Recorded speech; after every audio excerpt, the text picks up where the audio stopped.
আজকে সকালটা শুরু করেছি যে রান্না বান্না থেকে। শরীরটা একটুও ভালো লাগছে না, তো আব্দুর রহমানের দাদি বাড়িতে থাকবে না, এই জন্য ওনার গরম চুলায় আমি রান্নাটা বসিয়ে দিয়েছি।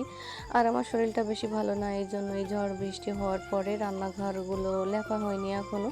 তো প্লিজ কেউ কিছু মনে করবেন না।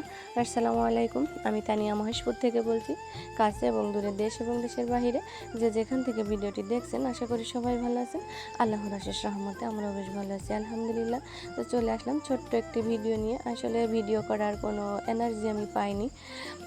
হঠাৎ করে কেন জানি না বুকের ভিতরে খুব ধড়ফড় করছে, তো আর খুবই জোরে জোরে নিঃশ্বাস আসছে, হাঁপ লাগা মতো হচ্ছে। তো এটা যে কেন হচ্ছে আমি বুঝতে পারছি না। সংসারের কাজ তো করতেই হবে, ফেলে রাখলে হবে না, এই জন্য মানে কি বলবো, করছি অনেক কষ্ট করে। আর এত বাতাস হচ্ছে, তারপরেও কিন্তু গায়ে লাগছে না, সব সময় গরম তো লেগেই আছে। তো যাই হোক, আমি রান্নাটা বসিয়ে দিয়েছি। এক পাশে পুঁই শাক রান্না করছি, আর এক পাশে বরবটি ভাজি দিয়েছি, আর এদিকে ভাতটা নামিয়ে নিয়েছি।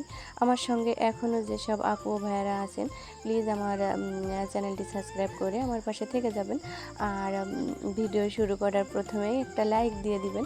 আর যারা অলরেডি কাজটি করে ফেলেছেন তাদেরকে জানাই অসংখ্য ধন্যবাদ। আসলে আপনাদের হাতের একটা লাইকেই পারে আমার এই ভিডিওটি ইউটিউবে আরও অনেকের কাছে পৌঁছায় দিতে, এই জন্য বারবার করে কিন্তু লাইক চেয়ে নিয়ে। তো যাই হোক, এদিকে আমার কিন্তু রান্নাটা শেষ, আমি তরকারিটা লাভিয়ে নিয়েছি। তারপরে আব্দুর রহমানকে ঘুম পাড়িয়ে নিজে গোসল করেছি, একটু খাওয়া দাওয়া করেছি, তারপরে ঘর ঝাড়ু দিয়েছি, উঠান ঝাড়ু দিয়েছি। বললাম না, আমার তো ভিডিও করার কোনো এনার্জি আমি আজ পাচ্ছিলাম না, তো এগুলো কোনো কিছুই আমি শেয়ার করতে পারলাম না। তো একটু তার পাশে যে একটু ঘুমিয়েছিলাম, এই একটু বলতে 20 মিনিট মতো।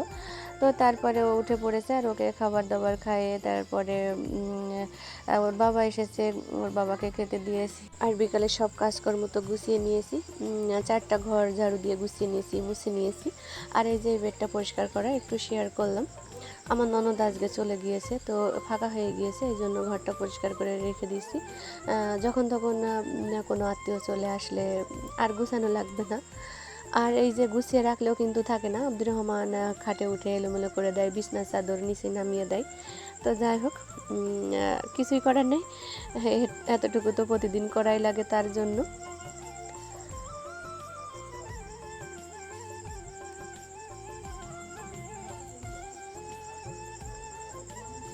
বেডটা গুছিয়ে নিয়েছি, আলনাটা গুছিয়ে নিয়েছি। আর এত গরম লাগছিল, কোনো কাজ করতে তো ইচ্ছাই করছিল না। আর 2 দিন ধরে কারেন্ট ছিল না, এই জন্য কোনো আপুদের কিংবা ভাইয়াদের ভিডিও ভালোভাবে দেখতে পারিনি। তো এখন দেখবো ইনশাল্লাহ। তো সবাই ভালো থাকবেন, সুস্থ থাকবেন, আর আমার ফ্যামিলির জন্য দোয়া করবেন। আর আমারও সব আপু ও ভাইয়াদের প্রতি ভালোবাসা ও দোয়া রইল।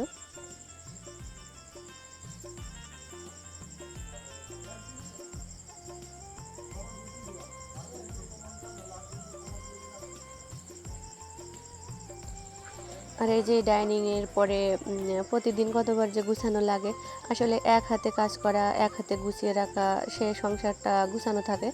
আর এই যে একই সংসারে অনেক লোক থাকলে তো আর হয় না।